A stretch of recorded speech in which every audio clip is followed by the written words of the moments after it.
పరిశుద్ధుడైన యేసుక్రీస్తు శుభనామమున ఈ సాయంకాలపు ప్రార్థన కూడికకు వచ్చినటువంటి ప్రతి ఒక్కరికి కూడా మిత్రులకు వందనాలు తెలియజేసుకుంటున్నాను. ఈరోజు మనము ధ్యానం చేయబోయేటువంటి అంశం ఏంటంటే courage in a deceitful world. మోసపూరిత ప్రపంచంలో ధైర్యంగా ఉండటం ఎలాగా? ప్రపంచం అంతా కూడా మోసపూరితంగా ఉంది. ఈ మోసపూరితమైనటువంటి ప్రపంచంలో మనం విశ్వాసులుగా జీవిస్తున్నప్పుడు ధైర్యాన్ని కలిగి ఉండాలి. అదేవిధంగా తెలివితేటలను కూడా కలిగి ఉండాలి. అది ప్రభువే మనకి ఇచ్చులాగున మనం ఎప్పుడు కూడా ప్రభుని అడగవలసిన వారమై ఉన్నాము. Courage used properly, timely. ధైర్యాన్ని మనము సడలకుండా, ముఖ్యంగా విశ్వాసాన్ని వదలకుండా సక్రమముగా సరైన సమయంలో ఉపయోగించాలి. Courage in a world of conformity. అంటే అనేక రకాలుగా పలు విధాలుగా ఉన్నటువంటి ఈ ప్రపంచంలో విశ్వాసులుగా మనం ధైర్యంగా ఏ విధముగా ఉండగలుగుతాం? 2 తిమోతి 1:7 చూసినట్లయితే మనం ధైర్యంగా ఉండడానికి, భయాన్ని ఎదుర్కోవడానికి అవసరమైన ఆత్మశక్తిని దేవుడు మనకిస్తాడు అనేటువంటి గ్యారంటీని, వాగ్దానాన్ని ఇక్కడ ఇస్తున్నాడు. దేవుడు మనకు శక్తియు, ప్రేమయు, ఇంద్రియ నిగ్రహము గల ఆత్మనే ఇచ్చెను గాని, పిరికితనము గల ఆత్మనే ఇయ్యలేదు. We're not cowards. మనము కవర్డ్ పీపుల్, పిరికితనం కలిగిన వారము కాము. God has given a spirit that makes us power with love and self discipline, not timid. అంటే మనము ఊరికనే వాక్యం చదివేసుకోవడం కాదు కానీ, ఆ వాక్యంలో మనము విశ్వాసం ఉంచాలి, జ్ఞానం పెట్టాలి. దాని మీద మనము ఒక దేవుడిచ్చిన వాగ్దానాన్ని మనము గ్రహించాలి. దేవుడు మనకు భయపడిపోయేటువంటి, పిరికితనము కలిగినటువంటి ఆత్మనివ్వలేదు గానీ, ధైర్యాన్నిచ్చాడు, శక్తినిచ్చాడు, ప్రేమనిచ్చాడు, ఇంద్రియ నిగ్రహం కలిగినటువంటి ఆత్మనే ఇచ్చి ఉన్నాడు. యోహాను 16:33లో ఏం రాయబడి ఉందంటే, క్రైస్తవులు, విశ్వాసులైనటువంటి మనకు ఏదో రూపంలో శ్రమ కలుగుతుంది. లోకములో మీకు శ్రమ కలుగును, అయినను ధైర్యము తెచ్చుకొనుడి, నేను లోకమును జయించి ఉన్నానెనెను. In this world you will have a trouble, but take heart, I have overcome the world. ప్రభువు ఈ లోకంలో ఉన్నటువంటి ప్రతి విధమైనటువంటి బాధను సహించాడు. ప్రభువు ఆయన కలిగిన శ్రమను జయించగలిగాడు. మనము ఆయన వలె ఆయన శ్రమను శ్రమలు వచ్చినప్పటికిని ఆయనే మనకు విశ్వాసమునకు కర్త, కొనసాగించేవాడైనటువంటి యేసు వైపు మనం చూస్తూ మనము ముందుకు కొనసాగించవలసిన వారమై ఉన్నాము. God has called us as a victorious people, not as a defeated people. మనము ఏ పని చేస్తున్నా, ఉద్యోగం చేస్తున్నా, చదువుకుంటున్నా, ఇంట్లో ఉన్నా, దేవుడు మనల్ని ఒక విక్టోరియస్ పీపుల్‌గానే చూడాలనుకుంటున్నాడు గానీ, పరాజితులుగా చూడాలని అనుకోవట్లేదు. కనుక యోహాను 16:33 మనకు చెప్పేదేంటంటే, ఈ లోకంలో కష్టాలుంటాయి. అయితే కష్టాల్లో శాంతిని, ధైర్యాన్ని యేసు నుండి మనం పొందవలసిన వారమై ఉన్నాం. ఎఫెసీయులకు రాసిన పత్రిక 6:10-18లో ఏం చెప్తున్నాడంటే దేవుడు, తుదకు ప్రభు యొక్క మహాశక్తిని బట్టి ఆయనందు బలవంతులై ఉండండి. Be strong in the Lord and in the strength of his might. అంటే మనము ఏదో యేసుప్రభు, ఏదో ఆయన ఒక జస్ట్ తాత్కాలిక భావంతో కొంతమంది ఉంటారు. మనము బలమైన విశ్వాసులుగా, ఆయన బలవంతుడగు దేవుడు, శక్తిమంతుడు అని, సర్వశక్తిమంతుడు, ఎల్‌షడాయి దేవుడు, యేసుప్రభు అని నమ్ముతూ మనము ప్రతి విషయంలో కూడా బలవంతులై ఉండాలి. అపవాది తంత్రాలను ఎదిరించుటకు, మనము అపవాది మనల్ని ఇబ్బంది తప్పనిసరిగా పెడుతుంది అనేటువంటి విధానంలో శక్తి కలిగి ఉండడానికి దేవుడిచ్చే సర్వాంగ కవచాన్ని, ఆర్మర్ ఆఫ్ గాడ్‌ని మనము కలిగి ఉండాలి. సో, ఎఫెసీయులకు రాసిన పత్రిక 6:10-18 మనకేం చెప్తుందంటే, మీరు మోసానికి వ్యతిరేకంగా నిలబడండి. సాతాను కుతంత్రాలకు ఆత్మీయ కవచాన్ని, ఆర్మర్ ఆఫ్ గాడ్, దేవుని యొక్క సర్వాంగ కవచాన్ని కలిగి ఉండండి. ఈ విధముగా మనకు నిత్యము పోరాటమే ఉంటుంది. ఈ లోకంలో మనం జీవించేటప్పుడు అనేకమైనటువంటి మోసపూరితమైనటువంటి సంఘటనలు మన పట్ల జరుగుతా ఉంటాయి. మోసపోయేటువంటి పరిస్థితి వస్తుంది. అయినప్పటికిని దేవుని పైన ఆధారపడిన జనులంగా క్రీస్తు మీద విశ్వాసంతోనే మనం ముందుకు పోవాల్సిన వారమే ఉన్నాము.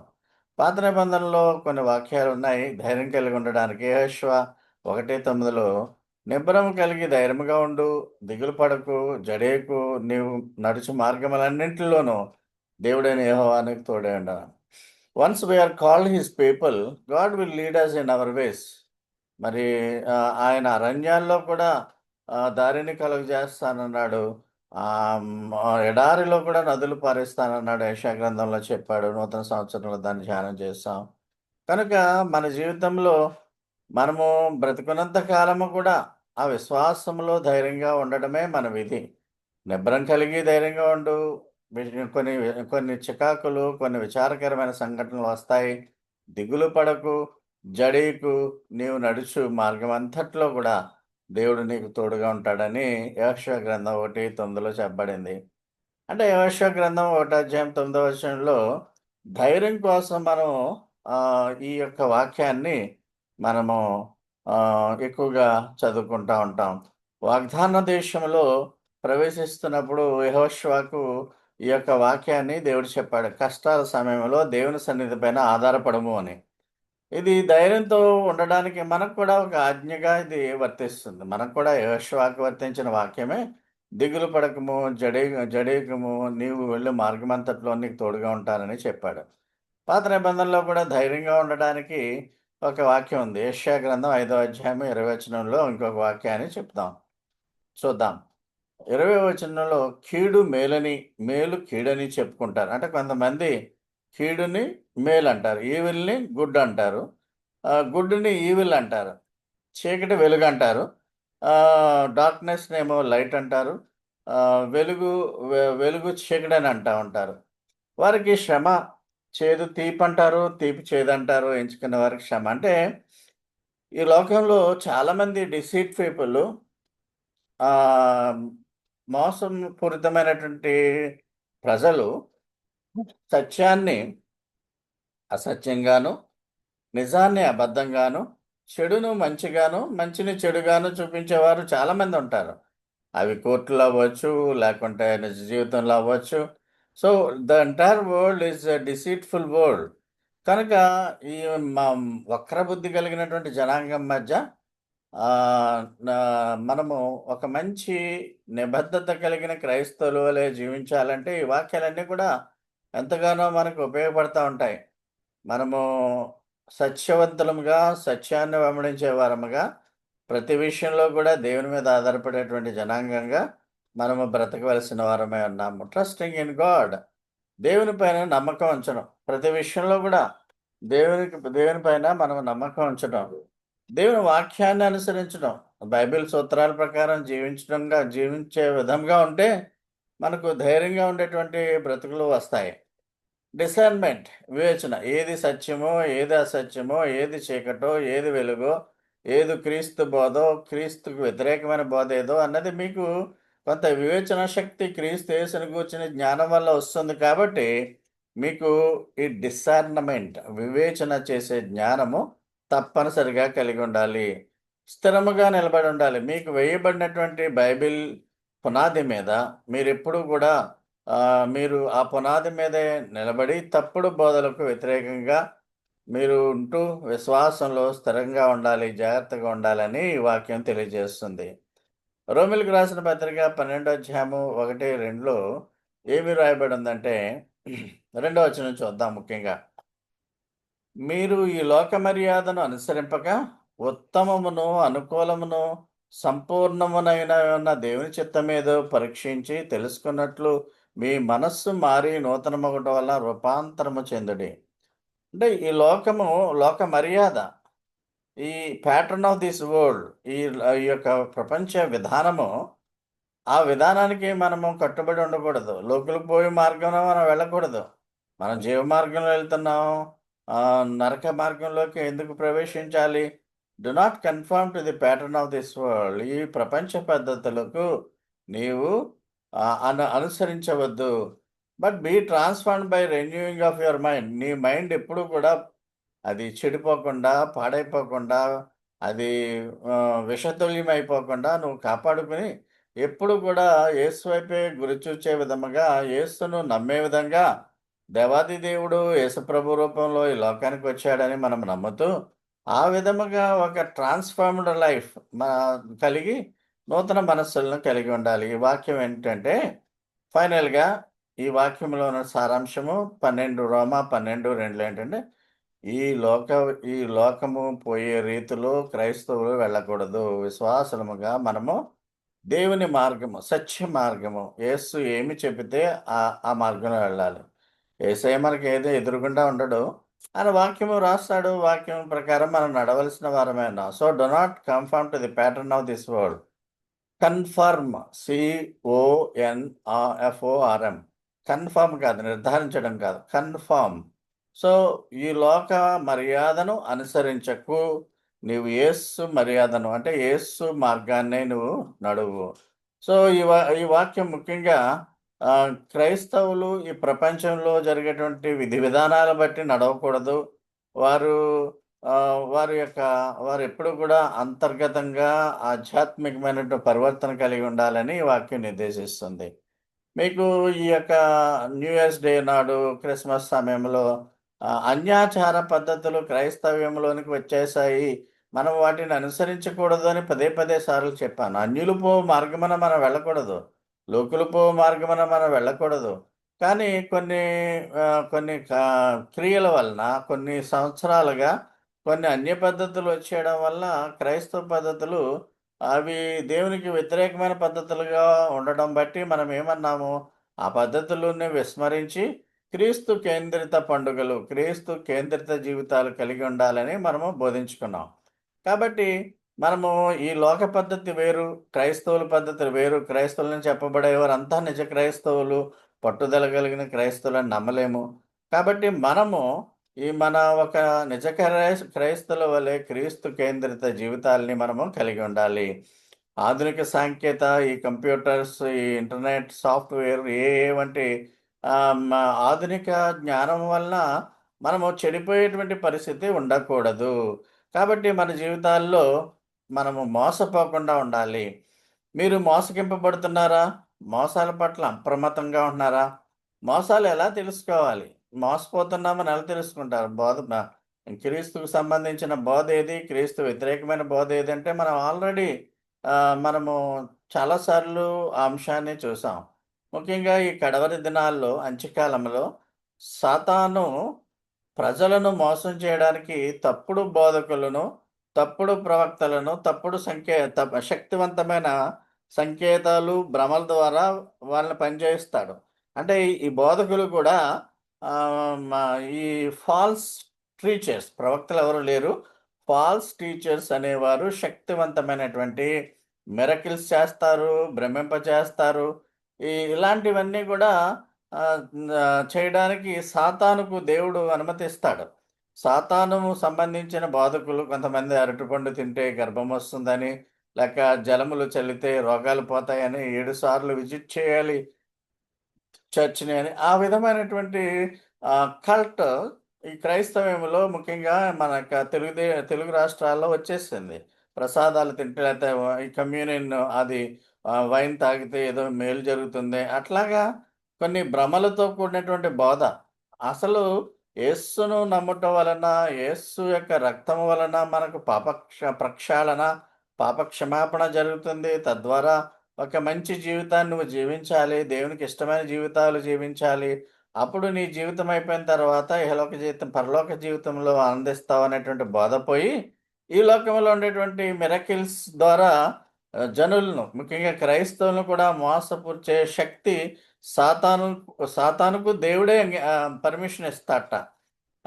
కాబట్టి అది సాతాను ఎందుకు ఆ విధంగా చే చేస్తుంది మనుషులనంటే, వాళ్ళు దేవుని తిరస్కరించారు. క్రైస్తవులని చెప్పుకునేవారు కూడా సత్యాన్ని తిరస్కరిస్తున్నారు. అందువలన సత్యాన్ని తిరస్కరించే వారి కోసం, సత్యమంటే క్రీస్తు. ఆ సత్యాన్ని తిరస్కరించే వారి కోసం దేవుడు ఒక బలమైనటువంటి భ్రమను, స్ట్రాంగ్ ఇల్యూషన్‌ని పంపిస్తున్నట్ట. తద్వారా సాతాను యొక్క దుష్ట మోసము, అబద్ధపు అద్భుతాలు ఇవన్నీ చేసి అనేక మంది జనులు చాలామంది చర్చుల్లో మన యూరప్‌లో ఉన్నటువంటి కొన్ని చర్చుల్లో అద్భుతాలు చేస్తా ఉంటారు. బోధ చేసి ఉష్ అని పడగొట్టేస్తా ఉంటారు. నీళ్లు చెరిగి పడగొట్టేస్తా ఉంటారు మన దగ్గర కూడా. మరి ఆ బోధ అది దేవుడు నచ్చుకుంటున్నాడా? లేక సాతాను సంబంధమైనటువంటి బోధ అన్నది ఇప్పుడు ఈ వాక్యం వింటున్నటువంటి మీకే అవగాహన అవుతుంది. సో, తెస్సలోనికి రాసిన రెండవ పత్రిక 9, 10 9-10 వచనం వరకు మనం చూస్తే, అది వేరే మీకు ట్రాన్స్‌లేషన్‌లో చెప్తాను. ఈ 9, 10లో తెలుగులో ఉన్న ట్రాన్స్‌లేషన్ కరెక్ట్‌గా మీనింగ్ రావట్లేదు కనుక వేరే ట్రాన్స్‌లేషన్ చేశాను నేను. ఆ ట్రాన్స్‌లేషన్ మీ ముందుంచుతాను. సాతాను ఈ పాప పురుషుడిని అంటే యాంటీ క్రైస్ట్‌ని కడవరి దినాల్లో ఉపయోగించుకుంటాడు. అతనికి సాతాను శక్తి ఉంటుంది. అతను వింతైన కార్యాలు మరియు అబద్ధమైన అనేక శక్తివంతమైన పనులు చేస్తాడు. అంటే బిఫోర్ ట్రిబ్యులేషనే మొదలైపోయేటువంటి పరిస్థితి కూడా ఉండవచ్చును. రాప్చర్ అయిన తర్వాత 7 ఏండ్ల శ్రమలు మొదలవుతాయి. క్రింద ఎత్తబడిన వారికి 7 ఏండ్ల విందు పరలోకంలో జరుగుతుంది. అయితే ఈ లోపున యుగాంతంలో కొన్ని వెంటనే పురిటి నొప్పులు అని మీకు చెప్పాను. ఈ లోకమంతా కూడా పురిటి నొప్పులతో బాధపడుతుంది. ఎప్పుడు ఈ పాపము బద్దలైపోతుందో అన్న విధముగా లోకము యుగాంతపు అంచుల్లో మనం ఉన్నాం. ఈ అంచుల్లోనే అంత్యక్రీస్తు సాతాన్ని సాతాను అంత్యక్రీస్తు లాంటి క్రీస్తు విరోధుల్ని పంపిస్తుంది. అతను వింతైన కార్యాలు చేస్తాడు. ఒకడే ఉండడు. క్రీస్తు విరోధులు అనేక మంది బయలుదేరి వింతైన కార్యాలు చేస్తా ఉంటారు. అబద్ధమైన అనేక శక్తివంతమైన పనులు మిరకిల్స్ చేస్తా ఉంటారు. సో, ఇప్పుడు అర్థం చేసుకుని ఉంటారు. మిరకిల్స్ జరుగుతున్నాయంటే అది క్రీస్తు వల్ల క్రీస్తు నామాన్నే అనొచ్చు గానీ, క్రీస్తు ద్వారా జరిగాయా లేదా అన్నది మీరు ఇట్టే అర్థం చేసేసుకోవచ్చు. కడవరి కాలములో సాతానుకు సంబంధించినటువంటి కొంతమంది అంత్యక్రీస్తులు వింతైన కార్యక్రమాలు చేస్తారు. కొన్ని రకరకాలైనటువంటి మిరకిల్స్ చేస్తారు. శక్తివంతమైన కార్యాలను చేస్తారు. ఇది 9వ వచనం యొక్క అర్థం. 10వ వచనం ఏంటంటే, పాపములో నశించిపోయిన వారు సాతాను చేయగలిగిన పనుల ద్వారా మోసపోతారు. అంటే సాటాన్ ఈజ్ మెంట్ ఫర్ డిసీట్‌ఫుల్‌నెస్. సాతాను మనుషులు ఆల్రెడీ క్రీస్తు విరోధులు ఆల్రెడీ ఈ లోకంలో బయలుదేరారు. వారు క్రైస్తవులను సహా మోసం చేయడానికి ఎప్పుడూ సిద్ధంగా ఉంటారు. వారు తమను రక్షించే సత్యాన్ని ప్రేమించనందువలన పాపంలో నశించి పోయారు. అంటే సత్యాన్ని గాఢంగా మనం ప్రేమించాలి. యేసును ప్రేమించాలి. వాక్యాన్ని ప్రేమించాలి. ఆ దైవం యొక్క ఆరాధన ప్రేమించాలి. ఆ బ్రేకింగ్ ఆఫ్ ది బ్రెడ్‌ని ప్రేమించాలి. వాక్యాన్ని ప్రేమించాలి. నువ్వు వాక్యం నుంచి దూరంగా వెళ్ళిపోతున్నావంటే అర్థమేంటంటే, నీలో సాతానుడు ఒక భ్రమను కలిగించాడు. ఇల్యూషన్ కలిగించాడు. ఆ సత్యాన్ని నమ్మకుండా. కొంతమంది ఎంతో భక్తిగా ఉన్నవాళ్ళు పడిపోతా ఉంటారు. వాళ్ళు ఎందుకు అలాగైపోయారంటే, ఒకలాంటి లోక భ్రమలో వాళ్ళు వెళ్ళిపోయేటువంటి పరిస్థితిలోకెళ్ళిపోతారు. ఇంకా ఇదే మా 2 తెస్సలోనికే రెండో అధ్యాయంలోనే 11వ వచనం చూస్తే, సత్యమును నమ్మక దుర్నీతి యందు అభిలాష గలవారందరూ శిక్షావిధి పొందుటకై అంటే యేసును నమ్మక, సత్యవంతమైన బాటను నమ్మకుండా ఉండేటువంటి వారు ఇంక్లూడింగ్ క్రైస్తవులు కూడా. దుర్నీతి యందే అభిలాష కలిగిన వారంతా కూడా శిక్ష పొందాలి. శిక్ష పొందడానికి ఆ దేవుడు ఏం చేస్తున్నాడు? అబద్ధమును నమ్మనట్లు మోసం చేయు శక్తిని దేవుడి వరకు పంపుతున్నాడు. అంటే God is permitting the Satan and his followers to deceive the people because they do not follow the truth. మన ట్రూత్ బేస్డ్ సంఘం అని అంటా ఉంటాం. ఎంతసేపు మిరకిల్స్, ఎంతసేపు అద్భుతాలు, ఎంతసేపు మ్యూజిక్‌లు, ఎంతసేపు ఈ శారీరకమైనటువంటి ఉల్లాసం కొరకే దేవుని ఆరాధించడం అనే విధంగా ఉంటుందంటే, అది సాటన్ కలిగించేటువంటి డిసీట్‌ఫుల్ ఇల్యూషన్ అని మనం గ్రహించుకోవాలి. సో, అబద్ధాన్ని సత్యంగా నమ్మేటువంటి చర్చులున్నాయి. అబద్ధాన్ని సత్యంగా నమ్మేటువంటి అనేక మంది నువ్వు దూరంగా వెళ్ళి, సత్యవంతుడైన దేవుని దగ్గర నువ్వు ఎప్పుడు మోకరించి ఆయన్ని వెంబడించే పరిస్థితి నీకుండాలి. అందుకనే మత్తయి సువార్త 24 అధ్యాయం 24 వచనంలో అంటాడు 23, 24లో అబద్ధపు క్రీస్తులను, అబద్ధపు ప్రవక్తలను యాంటీ క్రైస్ట్ ఒకళ్ళే కాదు చాలామంది వస్తారు. అసలు యాంటీ క్రైస్ట్ యెరూషలేం దేవాలయం పడగొట్టినప్పుడు వస్తాడు. అప్పుడు ర్యాప్చర్ అవుతుంది. ఈ లోపుని ఈ ఫాల్స్ ప్రాఫిట్స్ అంతా కూడా లోకంలో ఉండేటువంటి అబద్ధ ప్రచారకులు, మిరకిల్స్ బేస్డ్ ఫాల్స్ ప్రాఫిట్స్ అంతా కూడా అబద్ధ ప్రవక్తలొచ్చి సాధ్యమైతే ఏర్పరచబడిన వారిని సైతం మోసపరచుటకే గొప్ప సూచక్రియలు, మహత్కార్యములు కనబర్చెదరు. మత్తయి సువార్త 24 అంతా కూడా ఎండ్ టైమ్స్ గురించి ఉంటుంది. మార్కు సువార్త, మత్తయి సువార్తలో ఈ ఎండ్ టైమ్స్ గురించి మనము చూడవచ్చు. లూకా సువార్త 22, 21, మత్తయి సువార్త 24లో మనము ఇవి క్లియర్‌గా మనం చూడవచ్చు. సో, అబద్ధపు క్రీస్తులొస్తారు, అబద్ధ ప్రవక్తలొస్తారు. ఇప్పుడు ఎవరైనా ఈ ఈ మధ్య కాలంలో క్రీస్తు ప్రభు వచ్చాడు, పలానా చర్చ్‌లో కూర్చున్నాడు అంటే నమ్మే క్రైస్తవులు చాలామందుంటారు. బట్ నిజ క్రైస్తవులు, విశ్వాసులైన క్రైస్తవులు ఆయన మధ్యాకాశానికొస్తాడు గానీ కిందకి రాడు. మనల్ని తీసుకుపోతాడు. రెండవ రాకడలో మాత్రమే భూమి మీదకొస్తాడు. అప్పుడు గర్జించే సింహాలు వచ్చి అవిశ్వాసం సైతం నాశనం చేస్తారనే కాన్సెప్ట్ ఎరిగినటువంటి వాళ్ళు పలానా సంఘంలో ఎక్కడో హాల్‌లో కూర్చున్నాడు యేసుప్రభు. ఆయన అందరికీ స్వస్థతనిస్తున్నాడంటే ఎళ్ళిపోతారు. అలాంటి క్రైస్తవులు గూడా ఉన్నటువంటి ఈ కాలంలో, నీవు డిసీట్‌ఫుల్‌కి లోను కాకుండా, ఒక సత్యవంతమైనటువంటి బేస్డ్ బోధ మీద, డాక్ట్రిన్ మీద నువ్వు నిలబడి ఉండవలెను. సో, అందుకనే 2 దశలోనిక 2 అధ్యాయము 1, 3లో కూడా అంటాడు. ఆహ్, మ మ అంత్యక్రీస్తు అప్పుడు పేరు వెల్లడి కావాలి. ఆ యెరూషలేము దేవాలయము కూల్చబడినప్పుడు రెండోసారి కట్టబడడానికి ఆ పేరు వెల్లడి కావాలి. ఈ లోపున వచ్చే అంత్యక్రీస్తులు మామూలు సాధారణమైన పేర్లలోనే ఉంటారు. సాధారణమైన పాస్టర్లుగానే ఉంటారు. సాధారణమైన బోధకులుగానే ఉంటారు. అబద్ధ బోధకులు. అయితే ఫైనల్‌గా ప్రభువు లార్డ్స్ డే మధ్యాకాశానికి ఆయన వచ్చేస్తాడు అనేటప్పుడు అసలు అంత్యక్రీస్తు పేరు వెల్లడి అయినప్పుడు ఆయన ఒక డిక్టేటరు, ఒక రాజ్యాధికారి అయ్యుంటాడు. అని మీరు చెప్తే కంగారు పడవద్దు. ప్రభు దినం అప్పుడే రాదు. ఆహ్, ఆహ్, వ వ ఆయన ఆయన దగ్గర ఆయన పరలోకంలో నుండి మధ్యాకాశంలోనికి రావాలంటే అపాస్టసీ మత భ్రష్టత్వం సంభవించాలి. అది ఇప్పుడు జరుగుతుంది అన్ని సంఘాల్లో కూడా. నాశన పాత్రుడు పాప పురుషుడు బయలుపడాలి. అంటే యాంటీ క్రైస్ట్ బయలుపడాలి. యాంటీ క్రైస్ట్ పేరొస్తుంది. ఆయన గొప్ప రాజ్యాధినేత అవుతాడు. ఈ లోపున సాతాను యొక్క ప్రతినిధులు ఫాల్స్ ప్రీచర్స్‌గా ప్రజల్ని మభ్యపెడుతున్నారు. ఆ ఫాల్స్ ప్రీచింగు ఆళ్ళు గొప్పగా ప్రీచింగ్ చేస్తా ఉంటారు.